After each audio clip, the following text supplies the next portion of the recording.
안녕하십니까. 여러분들의 서호성입니다. 반갑습니다. 자, 이번 시간은 이제 기초 용어 특강 마지막 시간, 우리가 경영 시사에 대해서 살펴보도록 하겠습니다.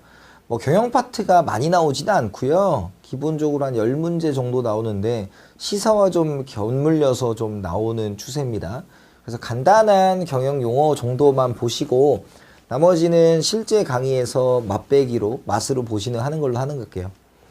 먼저 주식회사에 대한 이야기를 합니다. 주식회사. 먼저 현대 기업들이 대부분 채택하고 있는 주식회사는 주주의 유한 책임, 자유로운 양도성을 주 내용으로 한다. 그래서 지난 시간에 이 유한 책임이라는 것들을 설명을 해드렸죠. 자기가 투자한 금액만큼만 내가 소책임을 진다라는 거였습니다. 유한 책임이라는 회사가 부도가 나더라도 주주는 출자한 금액만큼만 책임을 지는 것을 말한다. 예를 들어 한 명회사의 경우 회사가 소비자에게 엄청난 피해를 입혀 손실을 갚아야 할 경우 회사 사원들은 자신의 재산으로 손실을 무제한 배상해 주어야 하지만 주식회사의 주주들은 그러한 의무를 지지 않는다라는 거예요. 그래서 첫 번째가 회사의 종류에 대한 이야기가 나왔죠. 그래서 첫 번째 개인기업. 개인기업은 동네 가게를 생각하시면 되죠. 치킨집이나. 당연히 개인기업은 그 소유와 경영이 일치되어 있는 상태고요. 자본을 끌어들이기가 힘들어요. 하지만 경영이 조금 더 스스로의 결정에서 결정되기 때문에 신속하다라는 특징이 있습니다. 개인기업 다음에 합명회사, 그 다음에 합자회사가 있죠. 그래서 한명회사는 무한책임사원 더하기 유한책임사원이 있다라는 거죠. 무한책임사원과 유한책임사원이 있다라는 것이고, 합자회사는 유한책임사원으로, 아니지, 이렇게 쓰면 안 되죠. 지우개가 없네요. 자, 그럼 이걸로 지울게요, 제가. 자, 한명회사는 우리가 무한책임사원으로만 이루어져요. 무한책임은 자기가 투자한 것 말고도 회사에 문제가 발생했을 때 무엇을 해야 된다? 우리가 모든 것을 책임져야 된다라는 것을 우리가 무한책임사원이라고 합니다. 그 다음 합자회사는 무한책임사원과 더하기 유한책임사원으로 이루어지고요. 일반적으로 무한책임사원이 경영을 맡는 경우가 많다라고 보시면 돼요. 그 다음에 나오는 게 유한회사인데요. 유한회사와 주식회사는 둘 다 유한책임을 지는데, 유한회사는 기본적으로 그곳에서 자본을 조달하지 않는 경향이 강하기 때문에 그 내부 구조에 대해서 굉장히 불투명합니다. 근데 주식회사는 기본적으로 투자를 받아야 되기 때문에 그 회사의 상태, 예를 들어서 상장이 되어 있는 혹은 그런 회사들을 우리가 네이버나 구글에 쳐보면 전부 다 재무제표가 뜰 만큼 굉장히 투명하게 공개되어 있는 회사라고 볼 수가 있습니다. 따라서 둘 중에서 불투명한 건 뭐다? 유한회사다라고 보시면 되고요. 회사의 종류도 기출이 되는 요소 중에 하나다라고 보시면 돼요. 자, 그 다음에 지금 주주들이 모여 회사의 주요 사항을 의결하는 제도가 주주총회다라는 거죠. 그죠? 그래서 주주총회에는 섀도우 보팅 이런 것들이 나와 있고요. 주주총회에서는 이사들을 선임하는데, 주주총회는 국회, 이사회, 이사 행정부에 해당한다. 그래서 주주총회가 뭔가의 법을 만든다. 그래서 그 기업의 법을 정관 정도로 표현을 하죠. 정관 정도로 표현하고, 이사회는 실제로 집행 업무를 맡는다라고 보시면 돼요. 국회가 법을 제정하고 행정부는 제정한 법에 따라 정책을 집행하듯 주주총회는 사업 내용, 이사회는 이사회 선출, 보수결정, 재무제표 승인 등을 정하고, 이사회는 주총화대로 사업을 집행하는 것이다 라는 거예요. 그래서 이 둘을 비교하는 문제가 출제되는데, 얘기했다시피 사업 내용, 이사회 선출, 보수결정, 재무제표 이런 것들을 승인하는 것이 무엇이다? 요 주주총회라고 보시면 될 것 같습니다. 그러면 이제 넘겨볼까요? 자, 이제 주식회사의 작동 원리 계속합니다. 주식은 자본을 구성하는 금액으로 뜻과 회사에 대한 권리, 의무다인 주주권으로의 뜻이 있다라는 거예요. 그래서 우리가 자본을 구성하는 금액, 주식에 해당하는 게 뭐예요? 자본인데 자본은 뭐가 있냐면 자본금 더하기 그 다음에 자본 잉여금 그 다음에 이익 잉여금 뭐 이 정도로 구성이 된다고 보시면 되고요. 우리가 자본금은 그 주식에 들어가 있는 돈 정도로 생각하시면 돼요. 주식은 정관에 특별한 규정이 없는 한 자유롭게 양도할 수 있다. 즉 내가 이 주식을 파는 것은 내 맘이지 누군가의 허락을 받고 말고의 문제가 아니다 라는 것이고요. 상장사의 경우 정관으로도 양도를 제한할 수가 없다 라는 거예요. 그럼 상장사라는 것은 상장이라는 것은 주식을 공개적으로 거래할 수 있게 만들어주는 것을 상장이라고 합니다. 그래서 주식 시장 대표적으로 우리가 나오는 게 뭐냐면 코스피가 있고 코스닥이 있죠. 코스피와 코스닥이 있고 코스피를 우리가 유가증권 시장이라고도 하는데 코스피는 우리가 대기업 중심으로 이루어지는 것이고 코스닥은 우리가 벤처 중심이에요. 대표적으로 YG 엔터테인먼트와 같은 엔터테인먼트는 코스닥 쪽입니다. 코스피는 이제 삼성전자 이런 걸 얘기하고요. 이 두 쪽에 가면 기본적으로 믿을 만한 회사라는 인증이 붙는 거예요. 따라서 여기에 가면은 주식이 배로 뛰죠. 배로 뛰고 그렇지 않은 경우에 이제 뭐냐면 코넥스라는 시장도 있다. 그래서 상장하지 못한 주식들을 거래하는 시장을 코넥스라고 하니까 요 이름들도 여러분들이 기억을 해 두시면 되겠습니다. 주전 출자한 지분에 대해 의결권을 배당 청구권을 간다. 그래서 의결권, 지난 시간에 우리가 주식에 대해서 뭐라고 했냐면 지분증권이라고 해서 자기가 가진 만큼 경영권을 행사한다고 말씀을 드렸고요. 이는 사업 실패 위험을 감수하고 자신의 돈을 투자한 주주인으로서의 고유한 권리다. 출자 대가로 얻는 일종의 재산권이라고 할 수 있고 주주는 이러한 지위로 인해 자신의 의사에 반해 주주권을 침해당하지 않는다. 다만 자본이 완전 잠식된 법정관리 회사에 대해서는 법원이 기존 주주의 주식을 소각하고 신주를 제3자에게 발행해 회사의 최주인을 찾아줄 수는 있다 라는 거예요. 회사의 순자산이 마이너스일 경우 주주의 권리를 보호할 가치가 없다고 보는 거다. 그래서 여기서 이제 얘기하는 게 뭐냐면 기존 주주의 주식을 소각하는 것을 우리가 감자라고 합니다. 감자. 그래서 감자, 자본을 감소시킨다. 왜냐면 의미가 없는 주식은 털어내는 거죠. 그리고 감자 후에 이제 증자를 할 수가 있다라는 거예요. 그러니까 감자와 같은 경우는 그 기업의 주식이 의미가 없는 거니까 경영진들 혹은 대주주의 주식을 일방적으로 소각, 없애버리는 걸 우리가 감자라고 하고요.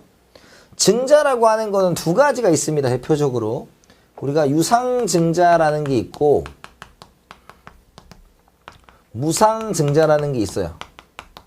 여기도 마찬가지로 유상감자와 무상감자가 있어요. 그러니까 무상감자는 그냥 지금 말한 것처럼 그 대주주의 주식을 강제로 소각하는 걸 무상감자라고 하고 유상감자는 자본의 시정을 위해서 주식을 기업이 가지고 있는 잉여금, 여유 자본을 가지고 사가지고 없애버리는 겁니다. 유상증자는 우리가 증자인데, 그러니까 자본을 늘리는 거죠. 근데 유상은 판매를 함으로써 현금도 늘리는 게 유상증자고요. 무상증자는 기업이 현금을 가지고 주식을 발행한 다음에 기존 주주들에게 나눠주는 거예요. 그러니까 우리가 무상증자를 하는 이유는 여러 가지 이유가 있습니다만 예를 들어서 한 기업이 굉장히 많은 잉여금, 돈을 가지고 있다면 그 기업은 무엇이 될 가능성이 높냐면 M&A 대상, Merger and Acquisition. 그래서 M&A 대상이 돼요. 먹어랬더니 진짜 제가 먹어로 있는 거 아니고. 그러니까 기본적으로 M&A 대상이 되니까 그 자본의 배분이 지저분할수록 그 주주들을 설득하는데 굉장히 힘이 들잖아요. 그런 식으로 한번 생각을 해보시면 될 것 같아요. 그래서 현금까지 들어오고 자본금도 늘어나고 현금도 늘어난다라고 하면 유상증자고요. 자본금은 늘어나는데 현금은 늘어나지 않는 건 뭐예요? 무상증자가 된다라고 보시면 됩니다. 그래서 기본적으로 여기서 말한 게 뭐냐면 주식회사와 관련된 회사의 종류는 우리가 뭐 개인기업, 한명, 합자, 유한 주식회사가 있었고 주식회사에 뭐가 있었다? 우리가 이사회와 주주총회가 뭘 하느냐라는 거였고 세 번째는 이 상장의 종류는 뭐가 있고 네 번째는 우리가 증자와 감자에 대해서 간략하게 살펴보았습니다. 그 다음에 나오는 게 이제 회계의 기본 원리인데요. 회계의 기본 원리. 회계란 기업, 정부, 공공기관 등에서 경제적 의사결정을 내리는데 필요한 재무적 정보를 제공하기 위한 과정이다. 그래서 이 기업이 어떠한 현금 흐름을 가지고 있고 뭐 단기에 얼만큼 돈을 벌었으며 이 기업이 가지고 있는 자본, 자산, 부채가 어떤지를 명확하게 보여줘야만 그 기업에 대해서 믿음을 가지고 신뢰성을 가지고 투자를 할 거 아니겠습니까? 그것들을 보여주는 기본적인 문서 정도로 보시면 될 것 같아요. 해당 기관에 종사하는 사람뿐만 아니라 외부의 이해관계자들도 모두 이해할 수 있도록 사회적으로 통용되는 분명한 원칙에 의해서 작성되어야 된다. 원칙이 있는 거죠. 또 회계 정보는 객관적으로 정리돼 신뢰성 있는 정보를 제공해야 된다. 의사결정을 내리는 데 도움을 줄 수 있는 형태로 작성되어야 되며 따라서 다른 기업 및 법인들과 비교할 수 있고 이를 위해서 각 나라들은 자국에서 통용되는 회계 원칙이다. 일반적으로 인정된 회계 원칙을 GAAP인데 요즘엔 이제 그거 말고 뭐다? IFRS라고 하는 인터내셔널 파이낸셜 리포팅 스탠다드를 기준으로 하고 요 IFRS에 대한 시험 문제가 종종 출제된다라는 거예요. 근데 그거는 우리가 기본 강의에서 더 깊게 살펴보도록 하겠고요. 기본적으로 회계라는 것은 뭐다? 이 기업에 투자할 수 있는 사람들에게 모두 보여주는 문서입니다. 그래서 그것 갖고 장난치는 것이 대표적으로 뭐예요? 분식회계라는 게 있죠. 그래서 분식회계로 자기가 가지고 있는 자산을 부풀린다든지 뭐 이런 것들은 해서는 안 되는 불법행위다라는 겁니다. 주식회사의 경우 회계법인이나 감사법인이 회협회의가 적정하게 이루어졌는지 검증받는다. 그래서 의견, 적정 의견, 그 다음에 의견 거절. 그래서 의견 거절 같은 경우는 굉장히 안 좋은 형상을 얘기한다라는 거고요. 회계 정보를 모아둔 문서가 재무제표, 재무제표는 대차 대조표, 손익계산서, 현금흐름표 등으로 구성되고 단기 순이익 또는 발생할 경우 서로 연동되어 기입 내용이 발생하게 된다. 그래서 여기서 이제 얘기 나오는 게 뭐냐면 이제 차변과 대변이 있으면 자산을 쓰고 자본 플러스 부채로 써서 무슨 원리? 복식부기의 원리로 사용을 한다라고 보시면 되고요. 발생주의는 직접 현금이 오고 가는 것을 기준으로 하지 않고 거래가 발생하는 것을 수익과 비용으로 인식하는 회계 원칙이다. 발생주의 회계는 거래에 따른 수익과 비용을 언제나 일치시키기 때문에 기업 활동에 대한 수익과 비용을 파악하기 용이하며 그에 따라 자산과 부채 등을 훨씬 정교하게 살펴볼 수 있다라는 거예요. 근데 시험 문제는 이런 게 많이 나오죠. 회계적 거래가 아닌 것은 이런 게 이제 출제가 돼요. 다음 중 회계적 거래가 아닌 것은 입니다. 그래서 회계적 거래가 아닌 것은 이런 거예요.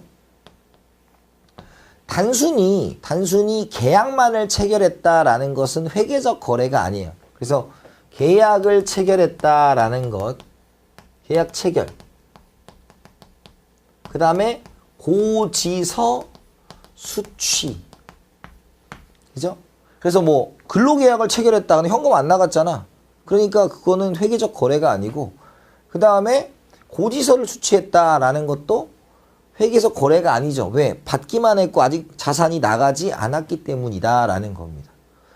그런데 우리가 이제 그러나 예외가 있어. 예외적으로 회계적 거래인 게 있다고요.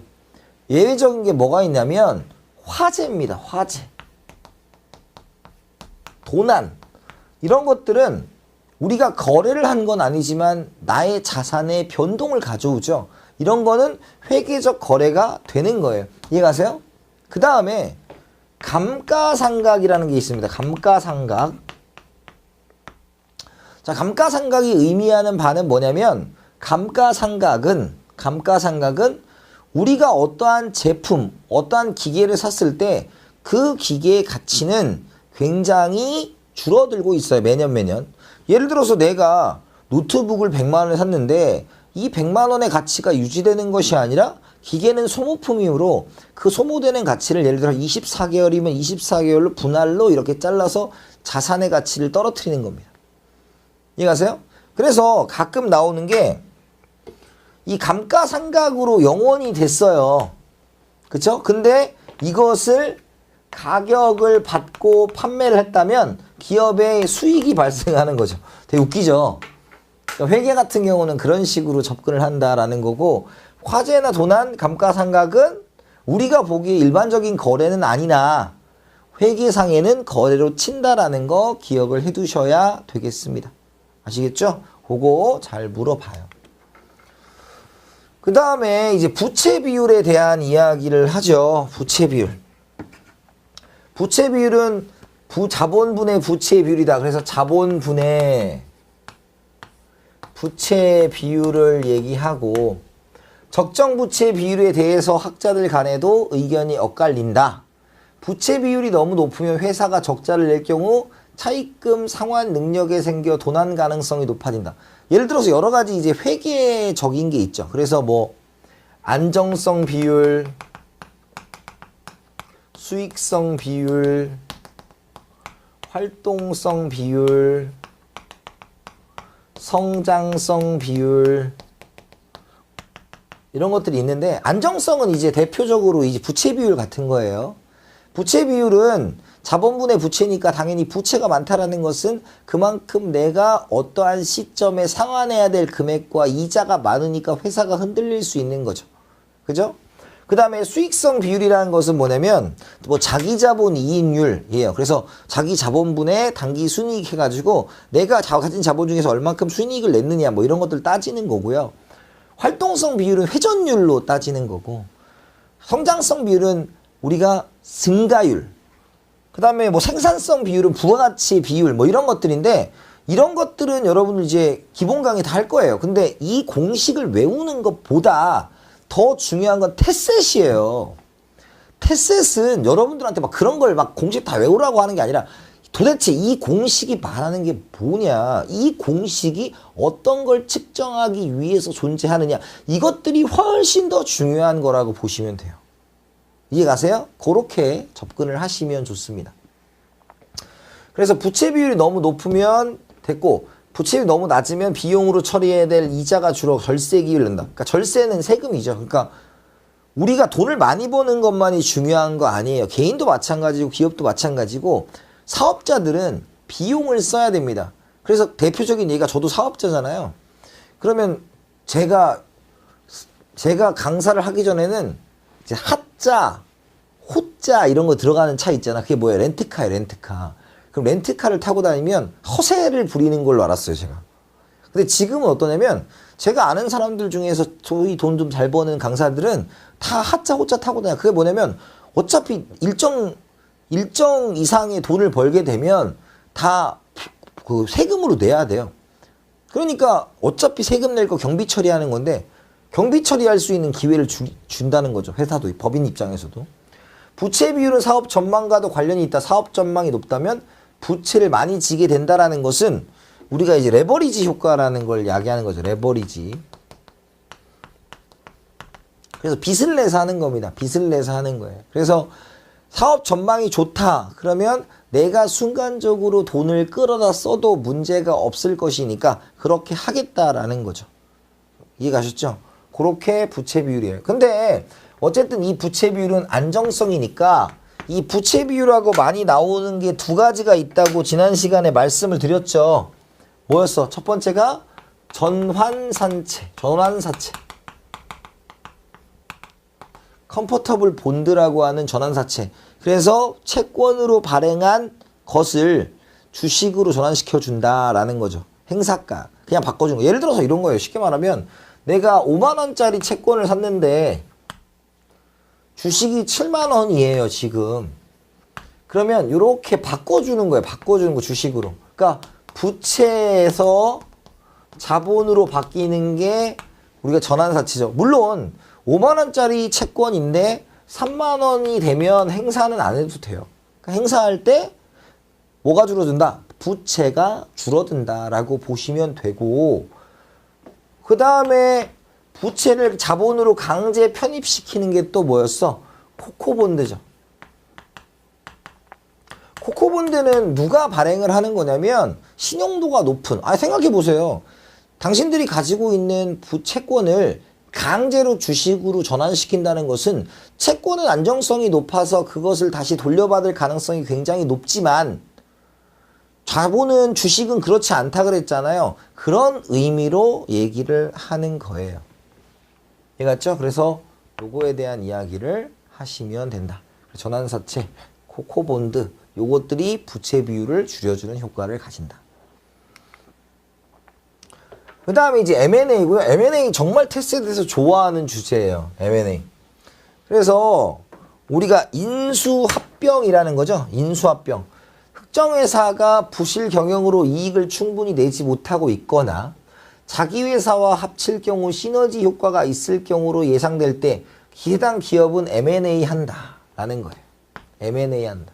그래서 M&A를 한다는 것은 장점은 뭐예요? 시장에 새롭게 적응할 필요가 없고 기존 기업을 사들여서 그가 가지고 있는 영업망을 다 가져오는 거죠. 물론 그러한 장점이 있을 수도 있겠지만 단점이라는 것은 그런 기업들 간의 문화가 다를 경우 오히려 삐걱거릴 수도 있고, 특히 레버리지로 그 기업을 인수했을 경우에는 그 기업의 안정성이 현저히 떨어질 수도 있다라는 거죠. 특히 자기 회사 유용한 기술을 갖고 있을 때 막대한 프리미엄을 주고 인수하기도 한다. M&A 시장이 활성화되면 경영자들의 도덕적 해이, 모럴 해저드 현상은 줄어들어 대리인 문제가 완화될 수 있다라는 거죠. 그래서 도덕적 해이에 관련된 대리인 문제예요. 우리가 경제학에서 보면 경제학의 주된 목표는 이윤의 극대화예요. 이윤의 극대화. 이윤은 우리가 총 수입이라고 하는 토탈 레비뉴에서 총 비용을 뺀 거죠. 그런데 이 총 수입이 토탈 레비뉴가 결국 이것은 매출액을 의미해요. 그쵸? 즉 무슨 뜻이냐면 그 경영자들의 모습은 이윤의 극대화를 추구하는 것이 아니에요. 이윤의 극대화를 추구하는 것은 주주들이 요구하는 거고, 그 CEO, 전문 경영인은 그 기업이 얼만큼 내가 성장시켰느냐를 보여줄 수 있는 외부적 지표, 즉 매출액의 성장세를 보여주고 싶어 한다는 거예요. 그래서 이윤이 조금 덜 나더라도 기업을 키우는 것에 목적을 둡니다. 따라서 그 기업이 부실하다면 그 CEO는 이게 댕강 날아가게 되겠죠. 따라서 그 기업은, CEO는 M&A 시장이 활성화됐을 때 내가 CEO로 있는 기업이 M&A가 된다? 그럼 평판이 안 좋아지게 되고, 평판이 안 좋아지게 됐을 때 다시 내가 어딘가에 다시 취업할 수 있는, CEO로 등극할 수 있는 기회가 줄어들기 때문에 열심히 일한다라는 의미가 여기 있는 거예요. 즉 행동이 바뀌지 않는다. 경영자들은 M&A의 공격을 받지 않게 다양한 방어 전략을 펼친다예요.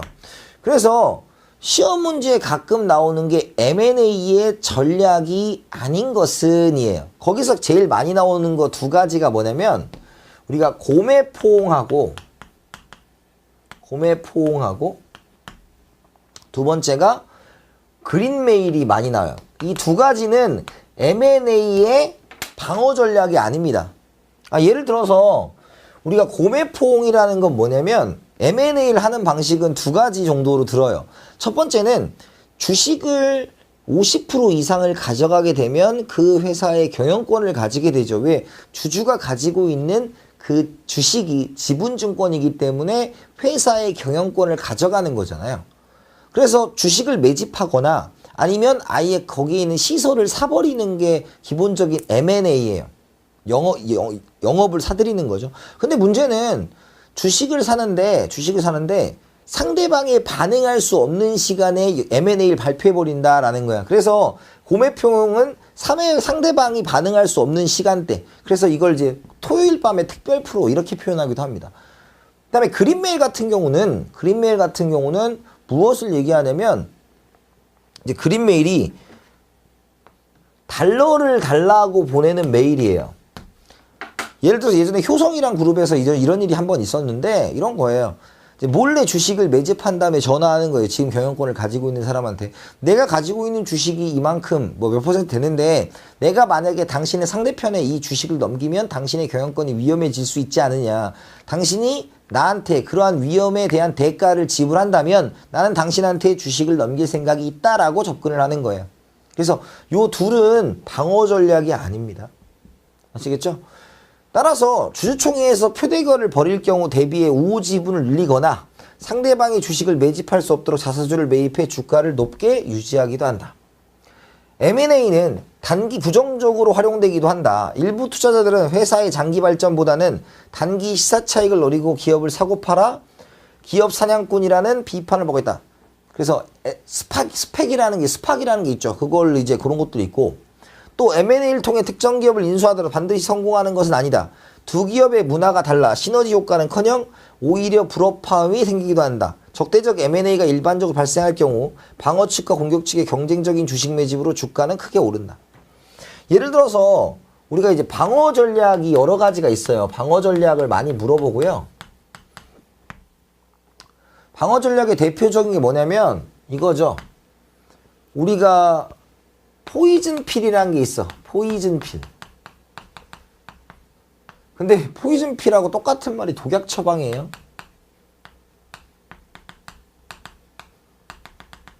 그죠? 막 싸게 넘겨버리는 거고 그 다음에 파킹, 핵심 자산을 넘기는 거고 팩맨 방어 이거는 뭐냐면 내 주식과 상대방 주식을 다 이렇게 서로 간에 이길 때까지 사는 거고 그 다음에 백기사 우호적인 사람들한테 내 주식을 넘기는 거고 뭐 등등등등이 있습니다.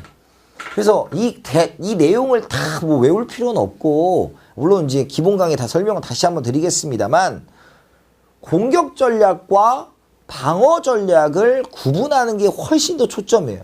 이해가세요? 그래서 요 두 가지 정도가 방어 전략이 아니라는 것이 출제가 많이 되니까 여러분들이 정리를 잘 해두시면 될 것 같습니다.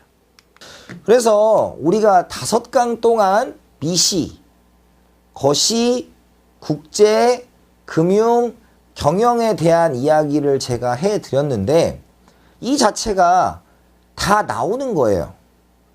하지만 시간 관계상 여러분들에게 기초기 때문에 너무 어려운 얘기는 하지 않았습니다. 이 강의를 들으시고 여러분들에게 제가 바라는 부분은 뭐냐면 한번 해볼 만한 것이 테세 시험이라는 것을 충분히 말씀드리고 싶고요. 그 과정에서 제가 처음에서 말씀드렸다시피 기초용어가 있고 그 다음에 기본 강의가 있고 문풀 강의가 있고 그 다음에 1일 특강까지 제가 테셋의 전 과정을 올해 전부 다 책임을 질 거예요. 그리고 마지막 시간에 말씀드렸다시피 전화번호도 가르쳐 드렸어요. 따라서 여러분들이 공부할 의지만 있다면 저는 여러분들에게 충분한 도움을 드릴 수 있을 거고 충분히 그렇게 노력하겠습니다. 이렇게 만난 것도 인연인데 여러분들과 제가 꼭 함께 여러분들의 원하는 목표를 달성할 수 있도록 도움이 되고 함께 성공했으면 좋겠습니다. 수고하셨고요. 이렇게 기본 강의를 마치고 본 강의에서 멋진 모습으로 찾아뵙겠습니다. 수고하셨습니다.